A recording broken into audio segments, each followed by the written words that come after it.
Strange Bedfellows Part 2 is the 25th and penultimate episode of the 4th season of Cheers. And in honesty, while I enjoyed this episode and there are things about it that I liked, I don't think it needed to exist. Not a lot happens in this episode. I think there are only 2 really crucial scenes, and they definitely could have squeezed their way into the end of the previous episode or the beginning of the next episode. I won't talk about the next episode at the moment, but I did enjoy it. But as I said, not a lot really happens. So there will be spoilers from now as I discuss what happens in this episode. This is, of course, directed by the wonderful James Burrows, and it pretty much picks up from where the previous episode left off. A little bit of time has passed, and interestingly, the opening actually does establish this. Not always, but usually the opening in Cheers is completely irrelevant to the main narrative. It's just a fun way to start things off. But with this one, we get a bit of both. Because Sam comes in and asks the others to guess who he has just met. And Diane says she's fed up of hearing about all of these wonderful people he's been meeting because he's still dating Janet. And Diane leaves the room, and in comes Gary Hart. And Sam has spent some time with Gary Hart, and then Diane basically sees the back of him as he leaves Cheers, and she gets excited about Senator Gary Hart, and it's not a heavy way to start things off. The main narrative is actually quite heavy, but it's a light-hearted way while still being connected to the story that runs through the previous episode and then the next episode after this.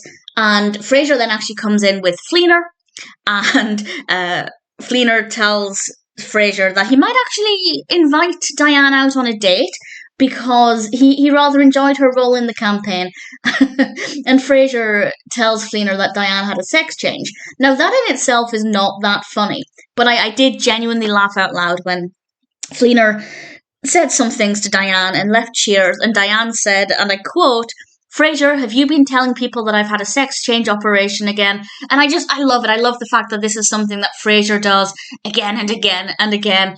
And obviously he's doing this for selfish reasons because he still has feelings for Diane. We'll come back to that in a little bit. Sam then comes in with Janet. And then Norm comes in. We actually get 2 Norms, which is quite rare. We get 2 Norms in this episode. And I don't usually share the Normisms. For whatever reason, I don't know why, I just tend to not write them down, but this one really, really amused me. Woody says, "What's going down, Mr. Peterson?" And Norm says, "My cheeks on this bar stool." So I think that might be one of my favourite Normisms so far. I will very quickly discuss Norm's part of the story here because it is a subplot, but it takes up such a tiny amount of time. Vera's sister is visiting. She's going around wearing not a lot of clothing, basically revealing herself to Norm, and then by the end of the episode, Norm gets a call from Vera. Vera has to go away for a few days, leaving Norm at home with her sister. And that's basically all we get from that story. It's nice filler content. I think it worked quite well. It gave us some good moments with Norm and Cliff. We then go back to Diane and Frasier, and I loved this moment. I loved the performance. I loved how it was written. I loved how it looked, because we have Diane and Frasier sitting side by side, kind of opposite each other, and they're both wearing complementary pastel colours. They look so good together, and they have a lovely little heart-to-heart, and Diane apologises for what she did to Frasier and asks if there's anything she can do to make it up to him, and ultimately they settle on her making some fudge, which I loved. I thought that was adorable, and I just really, really loved that moment. And then we have one of the hardest scenes to watch, because it's difficult to watch Diane. Had Diane not been in the room, it might not have been as challenging. It's beautifully done. It's very well done, but it's very emotional because Diane is locking up on her own, and Sam doesn't realise this, and Sam comes into the bar with Janet.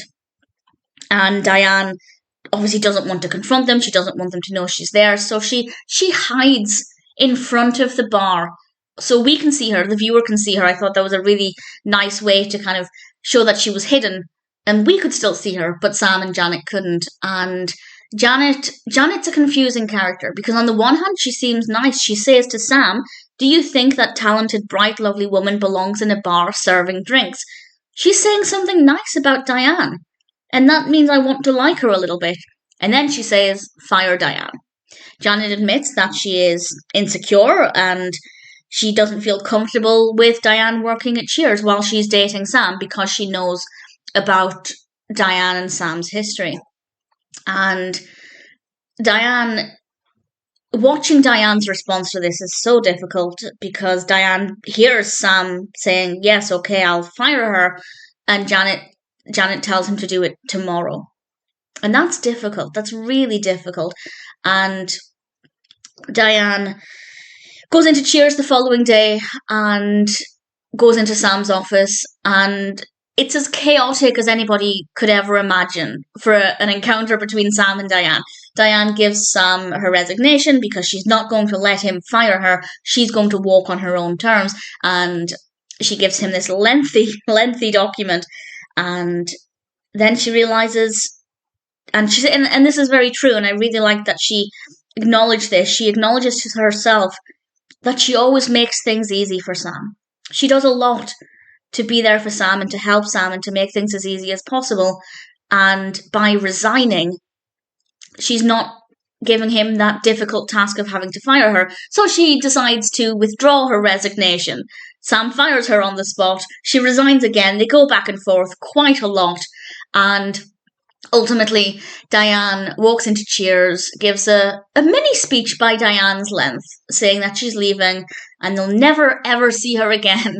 And Carla was fabulous at this point because Diane walks out, realizes she's forgotten her coat, sticks her hand through the door and tries to get her coat, but Carla's standing there, unfortunately for Diane, and keeps moving the coat rack further and further away. So it was a funny way to end things. Those last few seconds were very funny, and Carla's face was just so delightful because Carla has just heard Diane saying she's leaving forever, and she gets to torment her in her final seconds at Cheers. So Carla is having tremendous fun, but obviously watching this as a fan of Diane, as a fan of Diane and Sam, it's so difficult. It really is difficult to watch. But as I said, I don't feel like this episode really needed to exist because the important scenes are in kind of the final third.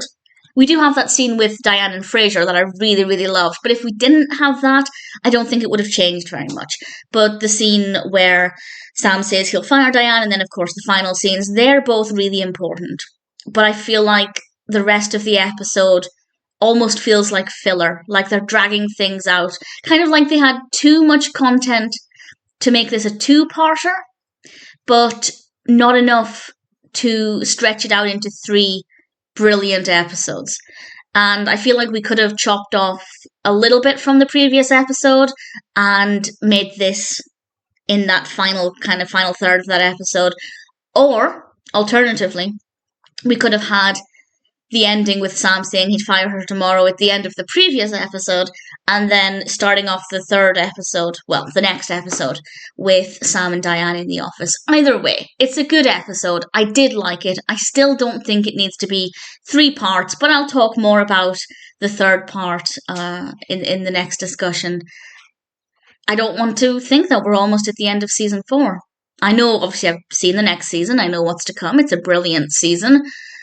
But I love Diane and I love Sam, and it's not a great time for anybody involved in their story. So I'll say no more for now. Strange Bedfellows Part 2 has some good moments. It's not the strongest episode, but needless to say, I still enjoyed it.